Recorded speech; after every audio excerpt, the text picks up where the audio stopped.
Alright folks, welcome to another beer review, and today we're going over to Salt, and this is a collaboration with, is it the Drop Project? Yeah, Drop Project, and this is a can of Glide, which is a New England IPA, clocking in at 7% ABV.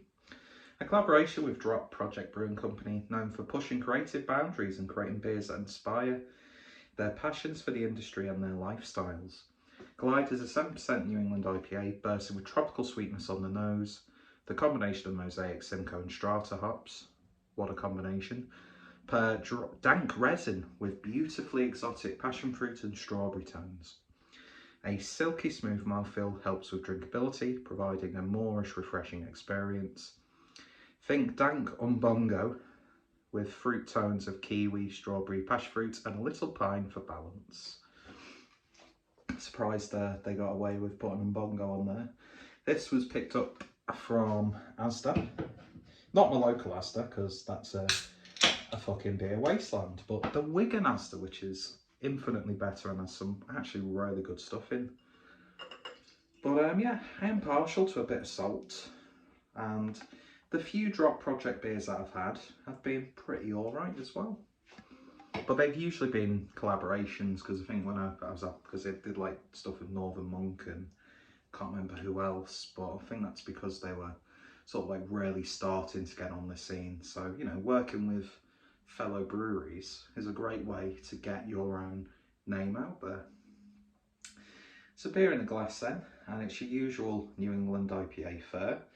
Got sort of like a cloudy, orangey grapefruit look to it, with just shy of 2 fingers worth of a white, compact, bubbly head. Soapy head, I should have said then. But yeah, it's got that sort of like chalky, mineral sort of look to it, if you can relate to what I've just said there, which upon reflection sounds a little bit dumb. But yeah, big shout out to Jayco Beer. I'm wearing the plain t-shirt as a homage to one of the infinitely better beer tubers than myself. Not hard, really. So yeah, looking really nice and inviting in the glass. Just got in from work, going to be going out for some food in a bit, so sweltering. Well, it's not sweltering, it's just muggy. And I think a post-work pint, or 2 or 3, depending on where we go for something to eat, shall certainly do the trick. Anyway, let's see what we get on the nose. And you definitely get that sort of like piney resin character, but it is offset nicely with almost like a sherbety sweetness.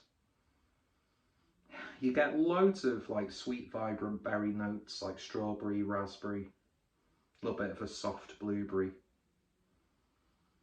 It's really sort of berry-like actually, I would say, with a sherbety, passion fruit-like aroma as well. I know I'm just listing all those notes that I previously read off the can label, but you know, I found it a lot more nowadays when breweries like put these specific flavour and aroma notes on a beer.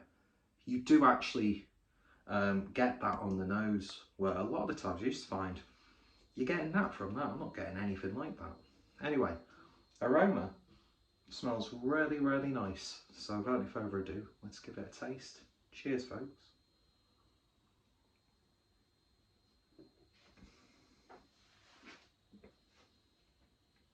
Oh, that's lovely.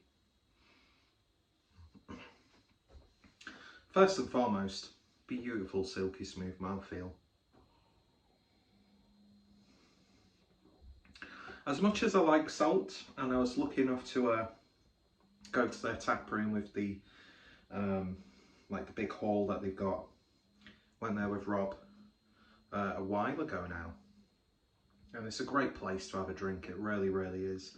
Gets a little bit rowdy because they have like events and like DJs and stuff on, but you've got like all the brewing equipment in the background. You've got like I think they've got like a rotation of different sort of like food places. Last time I was there it was pizza, and it was really good pizza. Which, by the way, can we just show our appreciation for the sheer amount of high quality pizza that's available nowadays? I mean, Neapolitan style pizza. I've yet to go to a place and be let down by them. Do you know what I mean?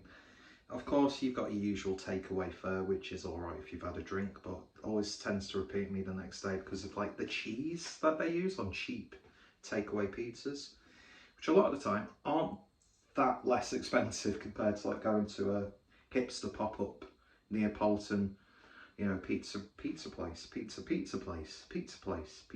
place. And of course, with lockdown, loads of people, because they've not been able to go to work or they've been furloughed, they've taken up hobbies like pizza making and starting like pop-up food places and, you know, arts and crafts. As awful as the lockdown was, and of course the circumstances that led the lockdown to come into place, as much as there have been people and companies that have fallen to the wayside, it's really nice to see that there's a good amount of people and companies who've managed to fight through that and who have blossomed and come into creation, you know, with adversity. And, you know, it's a toast to the brewing industry as well, but we also raise a glass to those unfortunate casualties of the lockdown.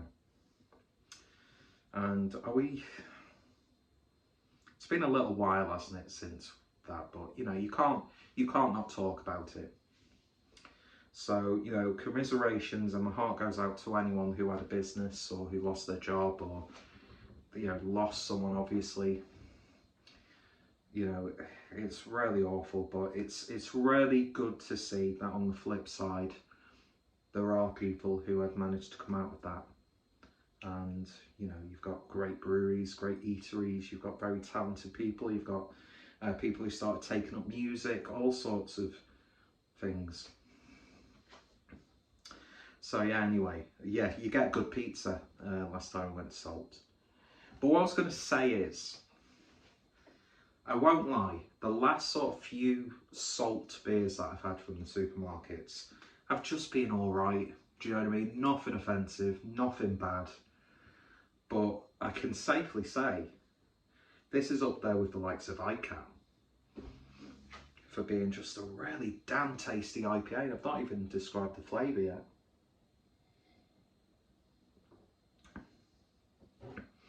Right at the front, you've got this really nice playful battle between piney resin and tart passion fruit like flavours.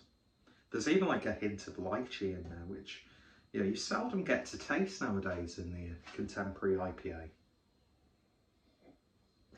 Bring back the lychee, although it's an awful fruit to eat. But you can get some really nice like lychee flavoured drinks and like juice.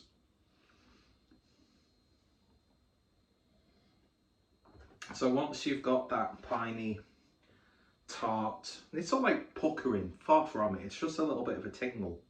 Again, falls into that. I do find it a lot with flavours like passion fruit, and my hair's doing my head in today. There's like this sherbetiness to it. So once that's subsided, that berry-like sweetness comes through with a little hint of like a citrusy twang. Very gentle bitterness on the back end. In fact, there's more of a bitter sort of sensation at the forefront than there is resting on the back end.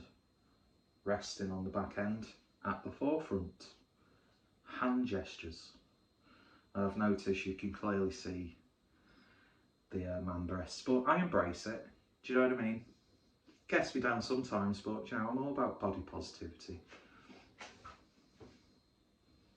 So if anybody wants a cuddle, then I'm your man, because I'm ridiculously hairy as well. So great in the winter, not so good in the summer. But that's a lot of visual cues that you don't need to see.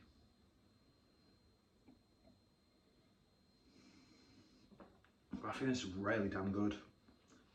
And in fact, out of the supermarket IPAs, pales, and even the odd double IPA and triple IPA, this is definitely standing out to me in what is a very, very, very crowded market.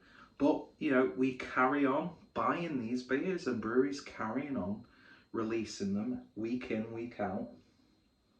The weather's perfect for it, but then again, lager season is amongst us. But, you know, having a nice imperial sound, a warm summer's day, just as good. I'm not one of those people who sort of like subscribes to seasonal drink choices. Excuse me. But I think they've done a damn fine job with this. And I would definitely pick up a few more cans next time I'm at Asda or I see it again. Because it was priced ridiculously well. We can have those discussions about like the quality of supermarket beers and how they're brewing to like a specific like margin and budget and stuff, but there are some fantastic beers which, and I've always said this, I always support, you know, bottle shops, web shops, breweries directly, but every now and then it's just nice to go to your, knowing that you go to your local supermarket. Sound like a broken record. You go to your local supermarket and you've got some really good beer choices. I mean, this was sat there alongside of Schofferhofer grapefruit, or Schufferhofer grapefruit in 440ml cans, which, by the way, I had a can of that and it got really sickly towards the end. You can get, I know it's eye roll moment, but you can get 4 packs of high wire grapefruit, which is still a fantastic beer. Had that on tap while I was in Southport with Adam, aka Mares Beers, and it was tasting good. Really, really was. But then you've got like I picked up a best bitter from Siren in Asda. Some lesser sort of efforts like the Yorkshire Pudding Pale, and I never like to really talk shit about other breweries in a different brewery's beer review, but the Camden Ice Cream Lager, not for me. But no, that's absolutely fantastic. It's just really fruity. It's really fruit juice like. Masks, as we all know, that's 7% ABV, really, really well. And yeah, if you stumble upon this next time you're at Asda or wherever else they sell it, because I'm sure you can buy it directly from Salt, then I would give it a go. Definitely, really nice stuff. And of course, Drop Project. I need to try more of their beers. I really, really do. Especially some of their own beers that aren't just collaborations. So you can drink them on their own merit, because, you know, Salt, they've got a really good pedigree to them. And yeah, lovely stuff indeed. And cool label as well. It's all shiny, like a shiny Pokemon card from back in the day. Am I the only one who used to steal money out of my mum's purse to buy a pack of Pokemon cards? I'd still do it now. So yeah, that was Salt and Drop Project with Glide, New England IPA, 7% ABV, chef's kiss, bang on. And if you've tried it, let me know your thoughts, opinions down below. Are you a fan of either brewery? Just hit me up in the comments and I shall hopefully see you next time. Cheers. And this has become a thing, by the way, because I've changed in recent months. Namaste.